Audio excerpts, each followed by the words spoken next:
In today's episode, we're going to make this padauk and maple picture frame. What makes this picture frame unique is the maple mat. Typically, you would use a cardboard mat that sits over top the picture in the frame, but I wanted to make that out of wood. Since I'm using padauk, I always like to have a nice contrasting wood to pair with it, so I'm using maple. The mat is thin by nature, so I'm going to resaw a few boards at the bandsaw to get the required pieces.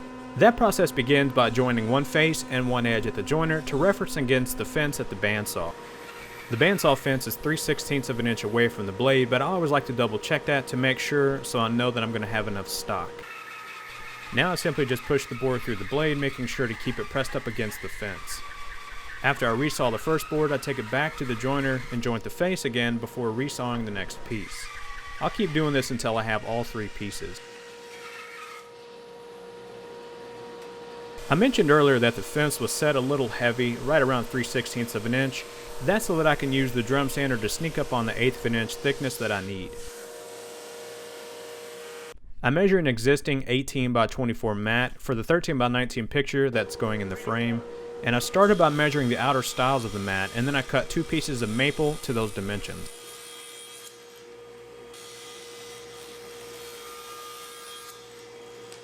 Next, I measure for the maple pieces that make up the area between the 2 stiles. These pieces are actually small enough that I got both the top and the bottom out of one board. Since the pieces weren't wide enough, I had to glue 2 of them together. The boards are too thin to use clamps, so I used a couple of items to help hold them together while the glue dried. The first item that I used was some CA glue. I put a dab at the top and the bottom, and then put regular glue on the rest of the edge. So all I have to do now is just hold it while the CA glue sets up, and then I can use some tape to hold it together until the regular yellow wood glue dried. About an hour later, I was able to cut the pieces to their final width and length at the table saw. This was really tricky because they were super fragile, and I actually broke them apart and had to re-glue them back together, but luckily they were wide enough that I could just clean the edge up and re-glue them. With all 4 pieces at their final size, I start the glue up to make the mat. I make sure that all of the glue joints are gap-free before applying any of the glue. The glue up itself is the same exact process as before, 2 dabs of CA glue, followed by some wood glue, and use some hand pressure to hold them together until the CA glue sets up, and then I just put some tape on it.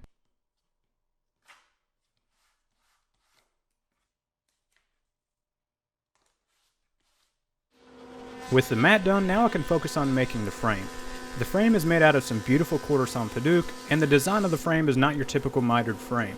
It's going to be constructed like a rail and style frame with loose tenon joinery. The rails, which are the horizontal pieces, are 7/8 of an inch thick, and the stiles, which are the vertical pieces, are 3/4 of an inch thick and will be inset 1/8 of an inch to add some depth. Over at the table saw, I cut the rails to 2 3/4 of an inch and the stiles to 2 1/4 of an inch. And finally, I'm cutting the rails and the stiles to their final lengths. The stiles are 23 1/4 and the rails are 22 1/2. The top and bottom rail feature a full-length curve. To lay out the curve, I begin by scribing a line 3/4 of an inch from the top on both ends. Using a drawing bow, I lay out a gentle curve that connects both marks. Next, it's over to the bandsaw to remove the waste, making sure to stay just on the outside of my line.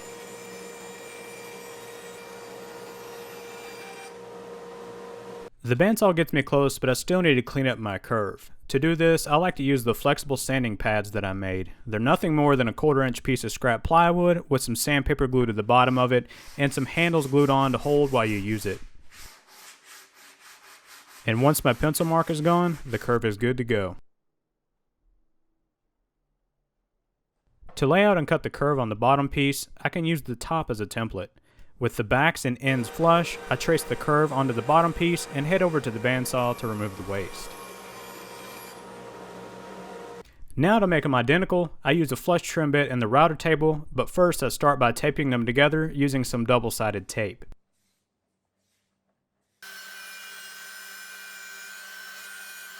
To prevent tear out, I switched bits and went with the top bearing flush trim bit to continue routing downhill. This means that I had to flip my parts over in order to keep the piece referencing the bearing. Staying at the router table, I installed a 3/8 of an inch rabbeting bit for the rabbet that goes on the inside edge of the frame pieces. Since the final depth is a 1/2 inch, I took this in 2 passes. I began by routing the rabbet on the 2 side pieces, and they were just through rabbets, so I ran the piece from end to end. The top and bottom will receive stop rabbets, so to mark those, I put the frame together with the back facing up. I then transfer the marks from the rabbets on the side pieces to the top and bottom pieces. Next, I flip them over and then transfer the mark to the front.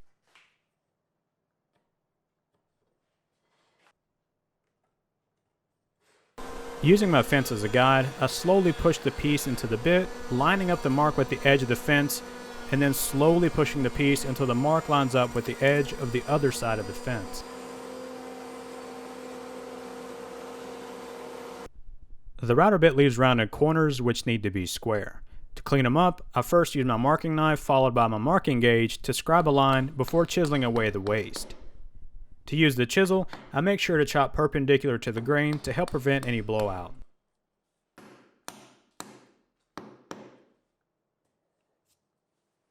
Since I'm using solid wood for the mat, I need to plan ahead for expansion and contraction of the panel during seasonal movement. So to help with this, I'm using my shoulder plane to make the rabbet wider on both of the side pieces. The frame is ready to go together, so now I've switched gears and started to work on the joinery. For this project, I'm using loose tenon joinery, which means I'm going to be using the domino with 8mm dominoes. I start by finding the center of the side pieces and then make a mark on the ends and then transfer that mark to the top and bottom. To use the domino, I line up the center line of the tool with my marks and then make the plunge. It's that easy. Or is it? Since the top and the bottom are thicker, I forgot to reset the fence depth and cut in the wrong spot. Luckily, these screw-ups are easy to fix by plugging the holes and then making another cut with the right setup.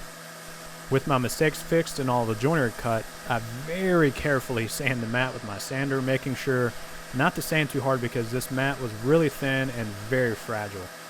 I sanded all of the pieces up to 150 grit, but actually stopped at 120 grit on the mat since you'll never feel it, nor can you see the scratch pattern of the 120 grit since it's just a picture frame. To glue up the frame, I saved the offcuts from the curved top and the bottom to help with even clamping pressure. I taped a piece on all 4 of the corners. With loose tenon joinery, the glue up is super simple. You just put glue in all of the mortises, and then you put a domino in, and then you clamp it up. There's really not much to it. With the frame clamped up, there were 2 things that I needed to pay attention to, and the first thing being that the side pieces needed to be inset 3/8 of an inch, and that after everything was clamped up, the frame needed to be square. One side of the frame, the bottom right, was out just a little bit, so I put a clamp from corner to corner, and then I pulled that back in. For the finish, I used Osmo Polyx, and I only used it because I bought a can of it a few weeks ago to try out. It's easy to apply and dries in about 8 hours. I applied the thin coat of Osmo using a 3M white buffing pad, and with these hard wax oils, it's extremely important to make sure these coats are really thin. On some of the areas where I applied it too thick, I would use the other end of the 3M pad to remove any of the excess and to help evenly spread out the finish. And I also wanted to mention that I finished this maple separate from the padauk just to make sure the padauk didn't end up staining the maple. And I also applied the Osmo to the padauk frame, again using a separate 3M pad. Just wipe it on, wait 8 hours, and it's good to go. For both the frame and the mat, I just ended up applying 1 coat because it doesn't need a whole lot of protection. It's just a picture frame. Now we can start to put the picture frame together by first putting in the glass, followed by the mat, the picture, and then the backer board. I taped the mat to the edges of the picture since it was easier to align everything outside of the frame.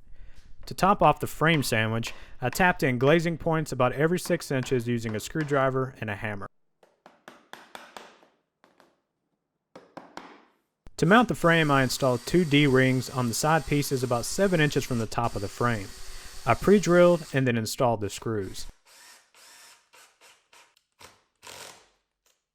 And finally, I installed a hanging wire to each of the D-rings, making sure that I couldn't fit more than 2 fingers between the wire and the frame. I ended up hanging the frame in my office and will enjoy looking at it every time I sit down to edit one of these videos. The padauk frame is beautiful and the inset styles was a nice touch. The maple mat was a last second addition that, in my mind, ended up taking this project to the next level from the design standpoint. Thanks for allowing me to share my build process with you. If you enjoy this build, please leave a comment below and hit the thumbs up button. If you're not a subscriber already, please hit that subscribe button and hit the bell to get notifications for when I release a video. Thanks for watching, and I'll see you in the next build video.